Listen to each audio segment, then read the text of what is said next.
It's been getting a lot warmer outside, and no-bake desserts are some of my all-time favorite desserts to make. So today I will be sharing 5 of some of my family's all-time favorite no-bake desserts with you.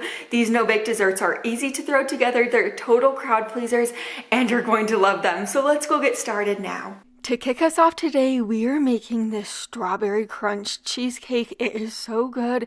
So we're going to begin on the crust first. So into this Ziploc bag, I'm adding between like 20 to 25 golden Oreos. You could also do this in a food processor if you don't want to use a bag. But I am just going to crush the Oreos up in the bag just like this until they are very small pieces. Now I'm going to add in 4 tablespoons of melted butter. Just add it right into the bag and give it a really good shake. For this recipe, I am using a spring form pan, but if you don't have a spring form pan like this, don't worry, you could always use an 8x8 baking dish instead. I added that Oreo crust right into my pan and I'm kind of pressing it down. I'll stick this in my freezer for about 10 minutes to set up.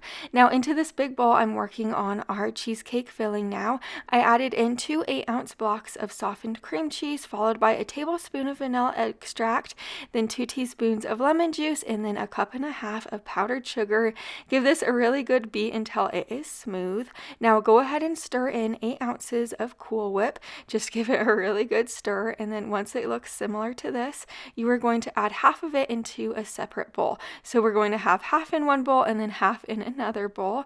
So right here I am going to start mashing up my strawberries. You want about 3/4 cup of mashed strawberries for this recipe. Once they are mashed up, just go ahead and add them into 1/2 of that cheesecake filling. Beat those strawberries in super well. Now add that strawberry filling over the top of the Oreo crust. Spread it out to the best of your ability and try to be careful so you don't break that crust up. Now over the top of the strawberry filling, add that regular cheesecake filling. Spread it out and refrigerate it in your fridge for at least 2 hours. Once that time is up, I am going to get started on my strawberry shortcake crumble. This crumble is so good. So into my food processor, I'm adding in about 12 golden Oreos. If you don't want to use a food processor, you could always do this in a bag and just break it up with like a meat mallet or a rolling pin. I also added in a 1/2 cup of freeze-dried strawberries. I'm just processing this up until the mixture kind of looks like this. You want it to be super crumbly. Now I'm going to add in 3 tablespoons of melted butter. Just mix it all together until the butter is well combined.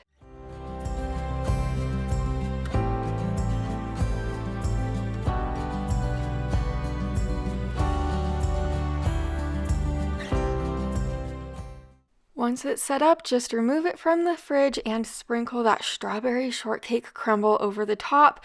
I pressed mine down a little bit so it stuck to the cheesecake, and you could serve this up.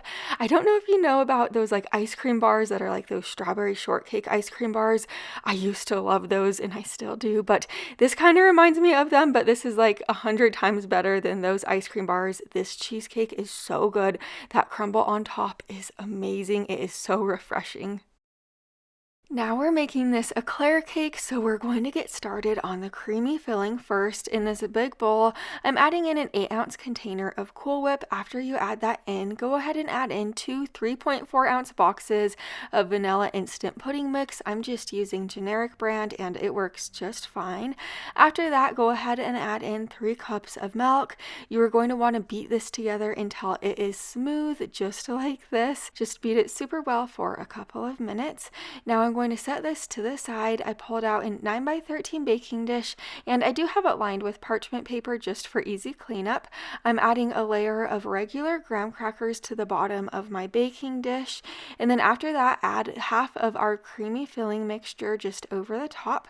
Spread it out carefully. Now you're going to add another layer of graham crackers over that creamy mixture, and then after that, add the remaining creamy mixture over the top and spread it out. Over that, go ahead and add add another layer of your graham crackers. This is the last graham cracker layer.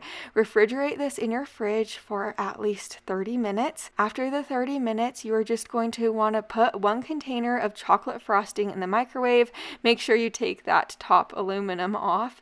I microwaved it for about 30 seconds to a minute until it was kind of like pourable, just like this. Now take your cake out and just pour that frosting over the top and spread it out to the best of your ability.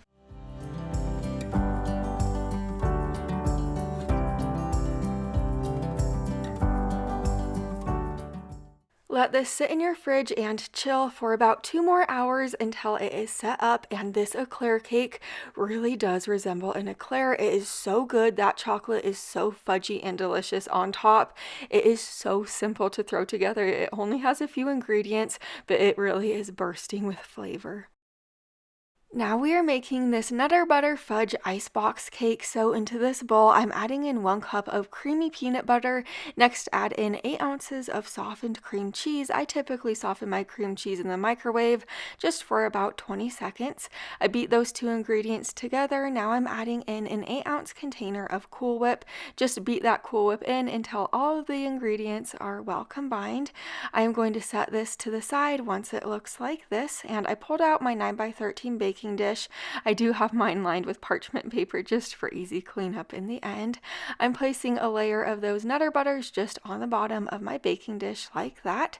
Now spread that creamy mixture all over the top, and then I am just going to crush up the remaining Nutter Butters that I have in my container. Just crush them into small pieces. Now over the top of that creamy layer, I am adding some chocolate fudge magic shell. That really kicks this recipe up a notch. Sprinkle those crushed Nutter Butters over the top, and then I did drizzle a little bit more of that magic shell over the top. I refrigerated this in my fridge for about 2 hours, and this is so silky and delicious. It is absolutely so good. If you are a peanut butter chocolate fan, you are going to love it. I am such a big chocolate peanut butter fan. It is perfect for this summer. Now we are making the easiest raspberry lemon cheesecake ever. To my big bowl, I added in 16 ounces of cream cheese that was a little bit softened. I just softened it in my microwave. And then I added in 1/2 cup of powdered sugar. I beat these 2 ingredients together until it was nice and smooth. At this point, you are going to add in the juice from 1 lemon. You could always add in more or less lemon juice depending on how lemony you want it to be tasting. After I mixed this well, I added in our 1 cup of whipped topping, and then I gave this a little stir. After this point, I added in our raspberries. I just added in 1 cup of those raspberries that I mashed, then I stirred everything to combine. If you have my cookbook, turn to page 210, and that is where you will find this recipe. It is in the dessert section. Just to make things extra easy on myself, I bought a pre-made graham cracker pie crust, or you can make your own pie crust, whatever you prefer. I added that cheesecake filling right into that pie crust, and you are going to want to refrigerate this for at least 2 hours so it could set up. Here's the finished product. I topped mine with a little bit of Ready Whip, lemon zest, and fresh raspberries. This is the most beautiful cheesecake, and it is absolutely so delicious. You will love it, and it is really easy to make. Now we're making our Hardshell peanut butter chocolate pie, and this one has to be one of my all-time favorite desserts. To begin, we're going to start on the crust, so we're using Oreo cookies for the crust. I used about 10 ounces of those, so not quite the entire box. As you see, I'm just breaking those Oreos up with my rolling pin, or you could use a food processor to crush those Oreos up like we did earlier. Once they were crushed up, I added in 1/4 cup of softened butter, and I gave this a really good shake to coat the Oreos with the butter. I have my 9-inch pie pan, or you could use a 9x13 baking dish, and I poured our Oreo mixture in there, and I pressed it down and kind of pressed it up on the edges to form a crust. I do also want to let you know all the products that I'm using in today's video. I'll try to leave them linked all for you in my Amazon store in the description box. I set that to the side. We are going to start on the pie filling now. So in this bowl, I added 1 cup of creamy peanut butter along with 5 ounces of cream cheese that I softened. Just beat these 2 ingredients, and then after I was finished beating those ingredients up, I added in 8 ounces of whipped topping, and I beat the whipped topping in with the peanut butter and the cream cheese.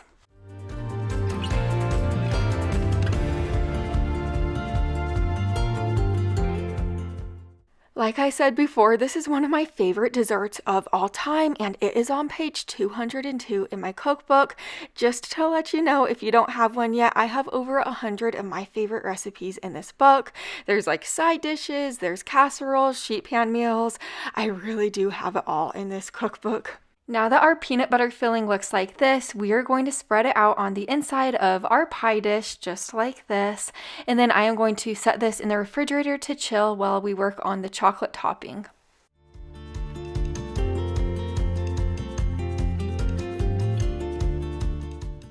I have a microwave safe bowl right here. To the bowl, I added 1.5 cups of semi-sweet chocolate chips and 1/2 cup of heavy whipping cream. I microwaved this for about 30 seconds at a time, stirring it after every time until the chocolate was nice and melty like this. Now I'm spreading it over the top of our filling, and I'm going to put this in the fridge to chill for at least an hour. Like I said previously, this one is definitely one of my all-time favorite desserts just because the chocolate topping on the top is like nice and crunchy and hard. It has the perfect texture, and then the center filling of the pie is nice and creamy, and that crust is spot on. Beautifully delicious. We love this dessert. Make sure you're subscribed so you don't miss the next video like this. I have so many on my channel. Bye for now.